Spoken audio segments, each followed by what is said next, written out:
Sir मेरा next question इसी के ऊपर होगा, डर के ऊपर। काफ़ी लोगों में एक मिथ्स होती हैं कि नी सर्जरी को लेके ये बहुत बड़ा नी सर्जरी है। कोई ऐसी कॉमन मिथ जो आप बहुत सुनते हैं, उसके ऊपर बताना चाहिए वो क्या मिथ है और आप उसको बस्ट करेंगे? सबसे कॉमन मैं 2-3 मिथ्स बता देता हूँ। एक मिथ नहीं, हमारे समाज में तो इतनी सारी मिथ्स हैं, अगर मैं अभी बताने लग जाऊँ तो मेरे को 2-3 घंटे लग जाएंगे। हर एक मरीज़ एक नई मिथ लेके आता है, हर एक मरीज़ एक नया वहम अपने साथ लेके आता है, जो उनको किसी ने पार्क में बताई होती है या उनके जो गली में कुछ जानकार होते हैं, मोहल्ले में जो होते हैं उनके साथ होते उन्होंने बताई होती है। उनमें से सबसे जो कॉमन मिथ है वो ये है कि घुटने के जो ऑपरेशन होते हैं वो इतने बड़े और दर्दनाक ऑपरेशन होते हैं कि उससे अच्छा है कि हम दवाई खा के काम चला लें। बिल्कुल। लेकिन वो धीरे धीरे करके क्या होता है, इसी मिथ को, इसी गलत धारणा को वो अपने ऊपर इस्तेमाल करके पेन किलर्स खा खा कर वो अपने किडनी लिवर खराब कर लेते हैं। बिल्कुल। तो एक चीज़ को डर के कारण या एक मिथ या मनगढ़ंत चीज़ को लेकर उन्होंने अपना एक शरीर को, खुद के शरीर को नुकसान पहुंचा लिया। तो ऐसा बिल्कुल भी नहीं है। पुराने ऑपरेशन शायद ऐसे हुआ करते थे, लेकिन नए जो हम ऑपरेशन आजकल आर्टिफिशियल इंटेलिजेंस के साथ, इंटेलिजेंट सिस्टम्स के साथ या नेचुरल रोबोटिक्स के साथ जो कर रहे हैं, उनमें पुराने ऑपरेशनों की तरह खराबी होने का या फेलियर होने का या पहले से भी हालत बदतर होने के चांसेस बहुत ही ज़्यादा मिनिमल, मैं तो कहूँगा है ही नहीं है। क्योंकि सब कुछ तो हमने पहले से ही प्लान करके चले होते हैं। हम कौन सा अंदाजे से ऑपरेशन कर रहे हैं। पुराने ऑपरेशन अंदाजे से होते थे, सिर्फ डॉक्टर के हाथ के ऊपर डिपेंड करते थे। नब्ज देखी, सब कुछ डायग्नोस कर लिया। आजकल नहीं, आजकल हमारे पास ऐसी टेक्नोलॉजीज़ है, ऐसी टूल्स हैं जिसमें डॉक्टर के एक्सपीरियंस को डबल ट्रिपल करने में ये टेक्नोलॉजीज हमारी हेल्प करते हैं। दूसरी कॉमन जो बड़ी फनी भी है और बहुत ज़्यादा कॉमन भी है हमारे समाज में, वो ये है कि किसी पेशेंट का तो ऑपरेशन जब हो जाएगा तो वो तो ठीक हो जाएंगे, लेकिन हो सकता है किसी और पेशेंट का ऑपरेशन फेल हो जाए। जैसे अब ये इसके पीछे भी सुना है। ये नॉर्मल है कि हमारे ही मोहल्ले में एक ही डॉक्टर से 2 लोगों ने ऑपरेशन कराया एक ही अस्पताल में। एक मरीज़ का ऑपरेशन बिल्कुल ठीक हो गया, वो तो बिल्कुल भाग रहे हैं, लेकिन दूसरे जो मरीज़ हैं वो तो बिल्कुल ही बैठ गए, वो तो चल ही नहीं पाए, वो पहले से भी बदतर हो गए। तो ये एक तरह से ये समाज में मिसकंसेप्शन है, क्योंकि हमने सिर्फ रिजल्ट को कंपेयर किया है, इंडिविजुअल केसेस को नहीं। हमने रिजल्ट को कंपेयर किया। हमने ये नहीं पूछा, ये नहीं देखा कि उन 2 मरीज़ों की, हमने ये नहीं देखा या ये परखा कि उन 2 मरीज़ों की उम्र में क्या फ़र्क है, उन 2 मरीज़ों में किसी को कोई प्रॉब्लम पहले से, हार्ट की प्रॉब्लम या शुगर की प्रॉब्लम तो नहीं थी, उनका वेट कितना था, उनके ऑपरेशन से पहले उनके घुटनों की हालत कैसी थी, उन्होंने ऑपरेशन कब करवाया, वो ऑपरेशन के बिल्कुल लास्ट स्टेज में व्हीलचेयर पे बेड रिडन होके गए थे या वो आराम से चल के गए थे। दोनों ऑपरेशंस में टेक्नोलॉजी कौन सी इस्तेमाल की गई, हम ये कोई चीज़ नहीं देखते, हम सिर्फ रिजल्ट्स को कंपेयर करते हैं। तो ये मेरी तरफ से अगेन मैं सलाह देता हूँ कि ये सिर्फ रिजल्ट्स को देख के कंपैरिजन ना करें। कोई भी किसी भी पेशेंट को किसी और पेशेंट के साथ कभी भी अपने ऑपरेशन के बारे में कंपैरिजन नहीं करना चाहिए, बिकॉज हर एक इंसान एक अलग इंसान होता है। घुटने अलग होते हैं, हड्डियाँ अलग होती हैं, मांसपेशियों की ताकत कम ज़्यादा होती है, हमारी हाइट कम, वेट ज़्यादा, मेरे को शुगर है, किसी को शुगर नहीं है, किसी की उम्र कम है, किसी की उम्र ज़्यादा है। बहुत से फैक्टर्स होते हैं जो डिसाइड करते हैं कि पेशेंट को ऑपरेशन के बाद रिजल्ट कैसा मिलेगा। बिल्कुल। तो हमेशा अपने डॉक्टर से मिले। आपके डॉक्टर ने, जो आपके घुटनों के डॉक्टर हैं, उन्होंने सारी उम्र इसी चीज़ की पढ़ाई की होती है, इसी चीज़ की ट्रेनिंग ली होती है कि वो आपके या आपके परिवार के सदस्यों के घुटनों को ठीक कैसे कर पाए। वो जो पार्क में आपसे मिलते हैं उन्होंने ऐसी कोई पढ़ाई नहीं की होती है, जो आपको गली में मिलते हैं, जो आपको जो जानकार हो, तो उन्होंने ऐसी कोई पढ़ाई नहीं की होती है। तो हमेशा कोई भी सवाल हो, कोई भी डाउट हो, तो हमेशा अपने घुटनों के स्पेशलिस्ट के पास जाए। आप मेरे से आके मिल सकते हैं। मैं हमेशा कहता हूँ कि आप मेरे से ऑपरेशन के पर्सपेक्टिव से या ऑपरेशन के बारे में पूछने के लिए मत आओ, आप सिर्फ मिलने के लिए आओ। आपके मन में जो डाउट्स हैं सिर्फ वो क्लियर करने के लिए आओ। आप एक लिस्ट बना के लेके आओ कि हमको ये बताया गया है, आप बताइए कि इनमें से क्या क्या सच है, क्या क्या झूठ है, और मैं बैठ कर सबको समझाऊंगा। जब आपको लगेगा कि हाँ, ये हमारे जो वहम थे या जो मिथ्स थी ये दूर हो गई हैं, तो आई थिंक वो आप ही को मदद करेगा एक सही डिसीजन, सही निर्णय लेने में। 100% माइंड क्लैरिटी बहुत इंपॉर्टेंट होती है।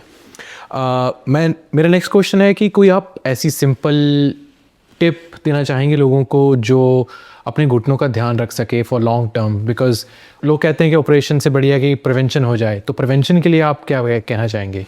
वो डिपेंड करेगा कि पेशेंट के उम्र क्या है। अगर मैं इसको डिवाइड करूं तो जो यंगर जनरेशन है, कम उम्र में घुटनों को आगे जाके प्रॉब्लम ना आए, उसके लिए सबसे ज़रूरी 2-3 चीज़ें जो हैं वो है, सबसे मोस्ट इम्पॉर्टेंट चीज़ है वो है वज़न ना बढ़ने देना। हमारे अगर शरीर का वज़न 1 किलो बढ़ता है तो उस 1 किलो का जो स्ट्रेस होता है वो 4 गुना हमारे घुटने उठाते हैं। ओके। तो ओवरवेट होने से, और ओवरवेट होना कोई एकदम से नहीं शुरू होता है, उसकी जो शुरुआत होती है वो बचपन से ही शुरू होती है। पहले से ही अगर कम उम्र में हम अपने वेट को कंट्रोल रखेंगे तो हमारे घुटने जल्दी खराब नहीं होंगे या शायद नहीं होंगे। बिल्कुल। दूसरा, डेस्क जॉब्स जैसे आजकल सॉफ्टवेयर की जो जॉब्स होती हैं, वो सारा दिन बैठना पड़ता है। हाँ जी। सारा दिन बैठे रहने के कारण जो हमारे घुटनों के जो मांसपेशियां होती हैं वो वीक हो जाती है, क्योंकि उनको इस्तेमाल ही नहीं किया जाता। आप इमेजिन करें यंगर जनरेशन, मैं तो खुद अपने रिश्तेदारों में देखता हूँ, सुबह उठते हैं, कार में बैठकर ऑफिस जाते हैं, सारा दिन ऑफिस में बैठते हैं, कार में बैठ के वापस आ जाते हैं, शाम को खाना खाते हैं, सो जाते हैं, अगले दिन सेम। इस सारे दौरान उनका घुटनों ने जो काम किया वो सिर्फ गाड़ी का शायद क्लच दबाया, और वो भी शायद 8-10 बार। बाकी सारा दिन 24 घंटों में उनके घुटनों की मांसपेशी ने कोई काम नहीं किया। तो ऐसे लगातार कुछ साल अगर हम ऐसे ही बिना किसी घुटनों की वर्जिश के अगर हम अपने घुटनों की मांसपेशियों को कमज़ोर होने देते रहते हैं तो भी घुटने जल्दी ख़राब होने के चांस होते हैं। तो इसका जो ऑपोजिट है वो ये है कि दिन में 2 टाइम आप अपने लिए 10 मिनट निकालें। ओके। सुबह 10 मिनट, शाम को 10 मिनट। 10 मिनट कोई ज़्यादा नहीं होते। अगर हम बहुत ध्यान से सोचें तो सुबह 7 बजे से लेके शाम के 7:10 तक पता भी नहीं चलता है। बिल्कुल। सिमिलरली शाम को 7 बजे से लेके शाम के 7:10 तक 10 मिनट सुबह और 10 मिनट शाम को अगर हम बहुत ही बेसिक घुटनों की एक्सरसाइज कर लें, लेकिन रूटीन कभी कभी नहीं, रोज़, तो हमारे घुटनों की जो मांसपेशियाँ हैं वो ताकतवर रहेंगी। तो यंगर पेशेंट्स के लिए वज़न ना बढ़ने देना और सुबह शाम हल्की एक्सरसाइज करना मोर देन इनफ, काफ़ी फ़ायदा हो सकता है। अब सेकंड कैटेगरी जो 50-55 साल के जो हो जाते हैं, बिल्कुल 50-55 साल में उनके घुटनों के अंदर अगर आर्थराइटिस की प्रोसेस जो शुरू हो चुकी होती है, उनका ध्यान रखने के लिए वो रेगुलर बेसिस पे अपना चेकअप ज़रूर कराते रहें। अपने आप कहते हैं वो नुस्खे ना अपनाएं। बिल्कुल। कि आज हम मालिश कर लेते हैं, आज हम हल्दी लगा लेते हैं, आज हम चूरन खा लेते हैं, आज हम एक्यूप्रेशर कर लेते हैं, अपने आप ना करें, अपने स्पेशलिस्ट से मिले। हमेशा जिनकी भी उम्र 50-55 साल से ऊपर होती है, एक स्क्रीनिंग एक्सरे करा के ये देख लेना चाहिए कि कहीं घुटनों में आर्थराइटिस की प्रॉब्लम शुरू तो नहीं हो गई। ओके। अगर नहीं हुई है बहुत अच्छी बात है, एक्सरसाइज कंटिन्यू रखें, सैर कंटिन्यू रखें। घर के अंदर ही जो हमारे हर घर के अंदर सीढ़ी होती है, बिल्कुल, जो फर्स्ट फ्लोर पे जाती है, दिन में एक बार सीढ़ी ऊपर चढ़ गए, दिन में एक बार सीढ़ी नीचे उतर आए, यही काफ़ी एक्सरसाइज होती है। सुबह या शाम में से कोई एक टाइम फिक्स करें, सैर करें। और सैर भी ऐसा नहीं कि आपको बहुत तेज़ सैर करनी होती है, नॉर्मल अगर हम चल के ही सैर करें, लेकिन सबसे ज़रूरी बात ये होती है कि ये रूटीनली होना चाहिए, कभी कभी नहीं होना चाहिए। हैबिट बनानी पड़ती है। तीसरा कैटेगरी उन लोगों में जिनके घुटने ऑलरेडी ख़राब हो चुके होते हैं। उनमें अगर मैं ये बोलूँ कि आप सीढ़ी भी चढ़ो और आप सैर भी करने जाओ और आप साइकिलिंग भी करो, तो उनकी हम तो घुटनों की प्रॉब्लम को और बढ़ा सकते हैं। ओके। तो अगर आपके घुटनों के स्पेशलिस्ट ने आपके एक्सरेज वगैरह देखकर आपको ये बताया कि आपके घुटनों में आर्थराइटिस काफ़ी एडवांस्ड है, ऐसे पेशेंट्स को मैं ये बोलूँगा कि ऑप्शंस के बारे में रिसर्च करना शुरू करें। आजकल one size fits all surgery नहीं होती है। आजकल 3D मैपिंग, आर्टिफिशियल इंटेलिजेंस जैसी सॉफ्टवेयर्स की मदद से, इंटेलिजेंट्स, ये सब जो मैंने नई टेक्नोलॉजीज के नाम लिया है, इन सब टेक्नोलॉजीज से हम पहले आपके घुटनों का एनालिसिस कर सकते हैं और फिर आपको सही गाइडेंस दे सकते हैं कि आपके लिए कौन सा प्रोसीजर या कौन सा इलाज ठीक है। ओके। क्या आप हमारे दर्शकों को ये भी बता सकते हैं कि अर्ली साइंस क्या है नी आर्थराइटिस के? बिकॉज बहुत से लोग होंगे जो अभी अर्ली 50s में हैं या लेट 50s में हैं, जिनको मे भी थोड़ी सी तकलीफ हो रही है, तो क्या वो अर्ली वार्निंग साइंस है? कभी भी घुटनों का दर्द रातों रात नहीं शुरू होता है, या ऐसा नहीं होता है कि मैं जब सोया तो मेरे घुटने ठीक थे और अगले दिन मेरे घुटने इतने ख़राब हो गए कि मेरे को ऑपरेशन कराना पड़ जाएगा। ये जो प्रोसेस होती है घुटनों के आर्थराइटिस की, ये बहुत ही स्लो ओवर द ईयर्स, यानी कि सालों के दौरान होती है। दिनों में, हफ्तों में, महीनों में नहीं होती है। तो ये जो प्रोसेस होती है, इसकी जो शुरुआत वाले जो साइंस होते हैं वो हम इतना अनदेखा कर देते हैं कि हम माइंड ही नहीं करते। शुरुआत वाली स्टेजेस में कभी कभी हमारे घुटनों के ऊपर तकलीफ होनी शुरू हो जाती है जब हम ओवर एक्सर्ट करते हैं। जैसे पहले हम जब जवानी की बात करें तो हम भागकर सीढ़ियाँ चढ़ लेते हैं, बिल्कुल 1 फ्लोर 2 फ्लोर 3 फ्लोर हमें कुछ पता ही नहीं चलता, तब घुटने बिल्कुल स्वस्थ होते हैं। अगर आपको ये लग रहा है कि भागकर सीढ़ी चढ़ने से या तेज सीढ़ी चढ़ने से आपके घुटनों में प्रॉब्लम आई, तो एक अर्ली वार्निंग साइन है कि कुछ तो है प्रॉब्लम जिसके बारे में हमें जांच करना चाहिए। तो कभी कभी का जो तकलीफ घुटनों में अगर बिना किसी कारण के शुरू हो जाए, या जो पहले आप काम बड़ा इजीली कर पाते थे, अगर वो करने से अगर आपको प्रॉब्लम घुटनों में आने लग जाए तो एक अर्ली साइन होता है। दूसरा सबसे ज़रूरी बात, जो हमारी कैपेसिटी होती है वो कम होना। कैपेसिटी मतलब पहले हम बिना सोचे बिना समझे 5 किलोमीटर 7 किलोमीटर सैर करके हंसते हंसते वापस आ जाते थे।